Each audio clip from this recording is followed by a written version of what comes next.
Assalamualaikum warahmatullahi wabarakatuh. Pertama, kita panjatkan puji syukur kehadiran Allah Subhanahu wa taala karena pada kesempatan ini kita bisa belajar bersama, khususnya bersama komunitas peduli literasi. Nah, kali ini kita akan berbagi tentang bagaimana cara kita mengerjakan aksi nyata pelatihan mandiri di platform Merdeka Mengajar (PMM).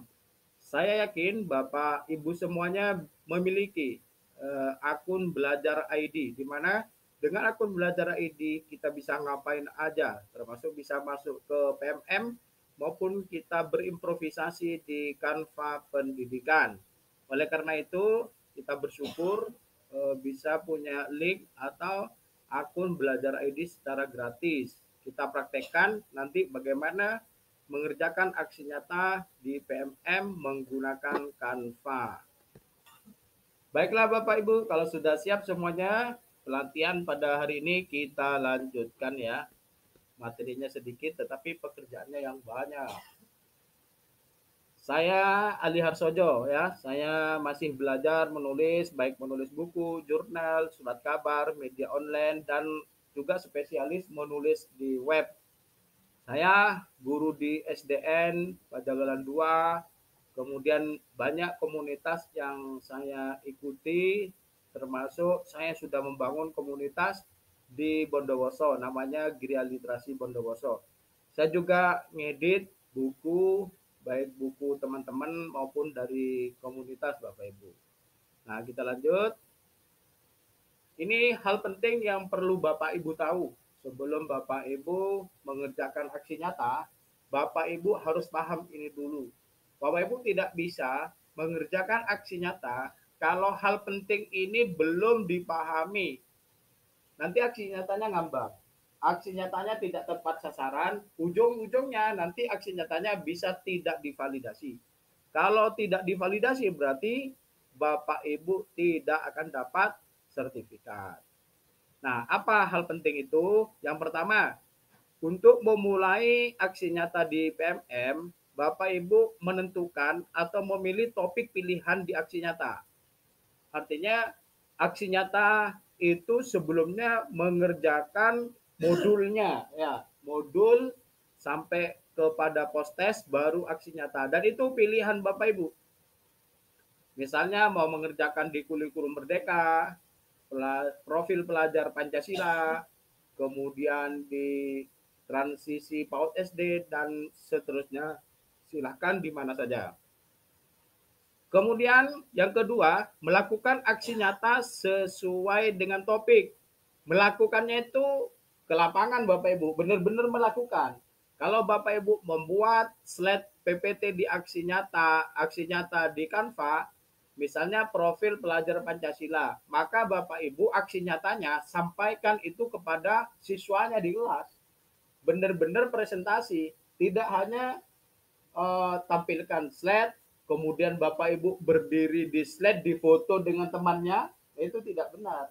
Yang benar melakukan aksi nyata itu audiennya ada, muridnya ada, benar-benar dipaparkan, tidak hanya majang foto.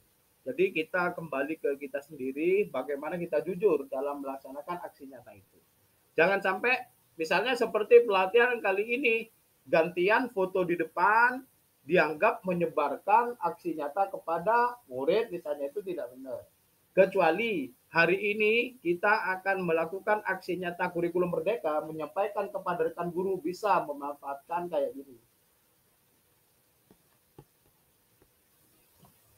Berikutnya, menuangkan kegiatan atau aktivitas aksi nyata ke dokumen tertulis. Jadi aksi nyatanya itu dijadikan dokumen, Pak, ya. Dijadikan dokumen kegiatan, fotonya nanti masuk dokumen, masuk Word. Apa namanya? PPT-nya harus dijadikan dokumen Word atau dokumen PPT atau Canva. Umpan baliknya masukkan ke Word dan seperti itu. Kemudian setelah terkumpul, mengunggah dokumen aksi nyata itu yang berupa materi, foto, umpan balik, jadi satu file itu dalam bentuk PDF ke PMM. Ya, dalam bentuk eh, dalam bentuk PDF ke PMN. Ingat susunannya, materi, foto-foto, umpan balik, itu cukup. Minimal berapa? Umpan baliknya hanya satu yang dibutuhkan minimal ya. Minimal mendapatkan satu umpan balik. Nah, menggunakan topik aksi nyata di platform Merdeka. Jadi memilih topiknya aksi nyata di platform Merdeka. Jadi Bapak Ibu Merdeka Mengajar ya. Bapak Ibu milih sendiri sesuai dengan kemampuan. Sesuai dengan yang paling dibutuhkan, diharapkan gitu ya. Oke, next. Nah, berikutnya Bapak Ibu, bagaimana caranya lulus? Nah, ini perhatikan cara lulus agar Bapak Ibu divalidasi aksi nyatanya nanti. Nah, itu ya. Yang pertama, aksi nyata yang diunggah itu jangan sampai aksi nyata orang lain. Isinya orang lain.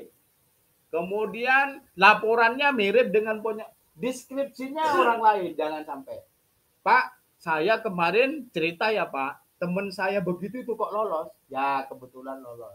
Tapi dengan plagiarisme itu sendiri itu sudah bukan itikat baik. Jangan senang-senang pakai karya orang lain Bapak Ibu. Jadi walaupun sederhana, kita tulis sendiri karya kita sendiri. Pak, apa boleh pakai inspirasi dari orang lain? Boleh. Misalnya di internet kita menemukan eh, media atau materi PPT aksi nyata P3 misalnya. Ya udah, nggak apa-apa kita modifikasi sesuai dengan kenyataan di lapangan kita. Ya, dimodifikasi. Jangan sampai mirip, jangan sampai sama dengan orang lain. Nah, itu apalagi terang-terangan pakai karya orang lain. Sehingga namanya A ternyata dipakai namanya B. Sangat tidak boleh. Yang kedua, aksi nyata sesuai dengan panduan Bapak Ibu. Apa panduannya? Itu sudah ada panduan aksi nyata ya. Sesuai, nanti bisa di-download di materi itu, aksi nyata dicek. Kemudian aksi nyata sesuai dengan topik aksi nyata yang dipilih. Kalau penyebaran kurikulum harus berubah, yaitu materinya. Di situ juga sudah ada contohnya. Kemudian membuat dokumentasi dalam melakukan aksi nyata. Ada dokumentasinya, ada foto, kemudian ada PPT, kemudian umpan baliknya di foto itu tuh. Kalau siswanya 20 Pak, foto semua boleh. Dari 20 siswa pakai 4, 5, 6 siswa nggak apa-apa. Yang tulisannya paling bagus misalnya kayak gitu ya. Kemudian menerima minimal satu umpan balik Bapak Ibu. Jadi umpan baliknya bukan umpan balik dari link yang diberikan ya, itu salah itu. Bapak Ibu kan banyak di grup. Saya sudah menulis aksi nyata, tulis dong umpan balik. Bukan itu yang dinilai. Makanya walaupun komentarnya itu banyak yang tidak lulus, karena bukan itu yang dinilai. Umpan balik yang dinilai itu ketika dia melakukan aksi nyata, bukan berbagi link aksi nyata. Maksudnya ya. Kalau di situ komentar biasa, saya malah yang belum divalidasi aja nanti apa namanya itu komentarnya sangat banyak ke bawah karena siapa yang banyak temannya banyak komentarnya itu. Nah, yang dimaksud itu bukan itu Bapak Ibu.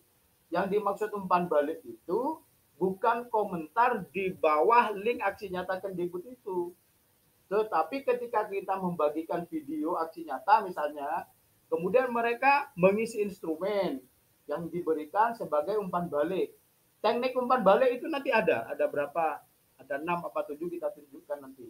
Jadi membuat umpan balik dengan instrumen tidak sulit karena sudah ada panduannya. Gitu ya. Oke, selanjutnya. Nah, Bapak Ibu, praktek yuk. Kita buka microscience s.id /aksi nyata KPL.